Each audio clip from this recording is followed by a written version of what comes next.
สวัสดีค่ะก็วันนี้นะคะจะมาทำวิดีโอแกะกล่องรองเท้าที่เราเพิ่งจะสั่งมานะคะซึ่งก็เป็นยี่ห้อ New Balance นะคะส่วนจะเป็นรุ่นไหนเดี๋ยวมาดูไปพร้อมๆกันเลยนะคะ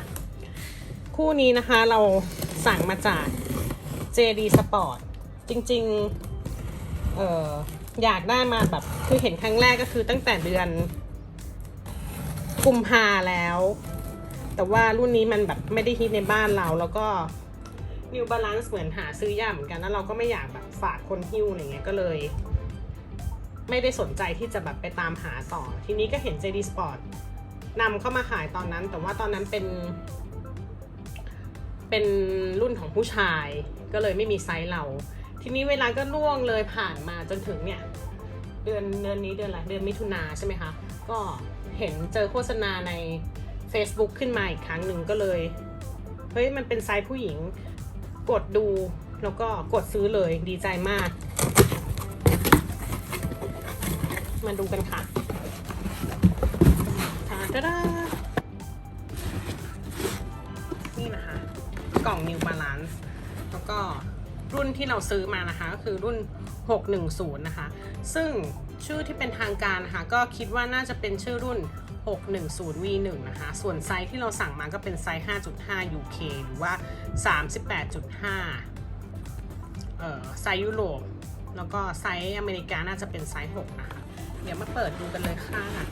ตื่นเต้นอ่ะคือดีใจมากเลยที่แบบที่เขาเอามาขายเนาะเพราะว่า New Balance ประเทศไทยมันก็แบบไม่มีแล้วใช่ไหมตอนนี้แล้วไม่รู้ว่าใครจะเข้าแบบเอาเข้ามาเปิดหรือเปล่า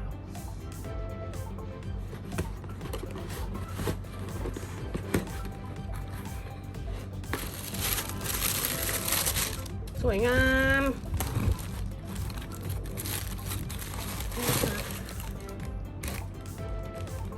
คือสีอะคือแบบถูกใจเรามากถูกสเปคมากคือแบบชอบตั้งแต่ครั้งแรกเลยที่แบบได้เห็นนะคะนี่เย่สวยไหมก็จะเป็นสีออกแบบฟ้าเทาๆแล้วก็เป็นแบบตะข่ายสีเทาๆนะคะนี่คือคนที่แบบพวกเมืองนอกก็จะชอบพูดถึงรองเท้าสไตล์นี้นะคะที่เป็นแบบเชือกรองเท้าขึ้นมาจนถึงปลายนิ้วเท้านะคะว่าเป็นแบบเหมือนสไตล์เป็นรองเท้าวิ่งเทรลเนาะ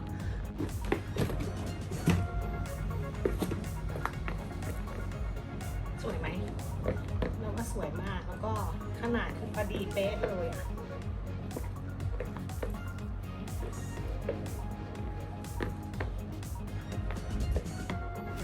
ถึงแม้จะบอกว่าเป็นรองเท้าที่หน้าตาเหมือนรองเท้าวิ่งเทรลนะคะแต่ว่าถ้าเอาไปใช้จริงๆก็ไม่น่าจะเหมาะสมเท่าไหร่แต่ว่าคิดว่าน่าจะไปเดินเทรลอะไรเงี้ยก็คงได้แล้วก็ใส่ในชีวิตประจำวันได้ค่ะอันนี้ซื้อมาในราคาจำไม่ได้เดี๋ยวไปดูให้แป๊บนึงนะคะก็เราได้คู่นี้มาในราคา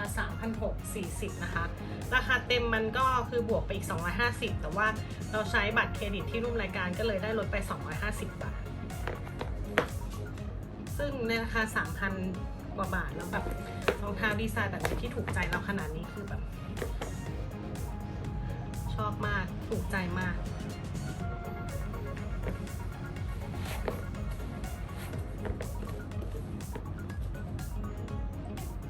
เพื่อนๆเห็นแล้วว่าเป็นยังไงสวยไหมคะ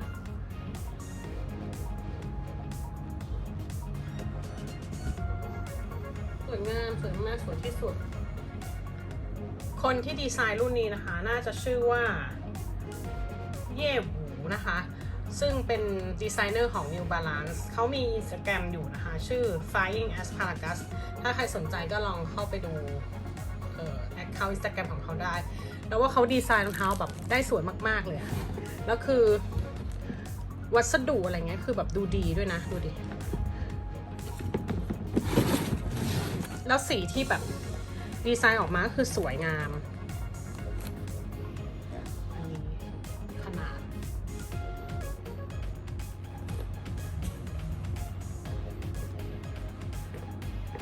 ก็ไปแล้วนะคะสำหรับคลิปนี้สวัสดีค่ะ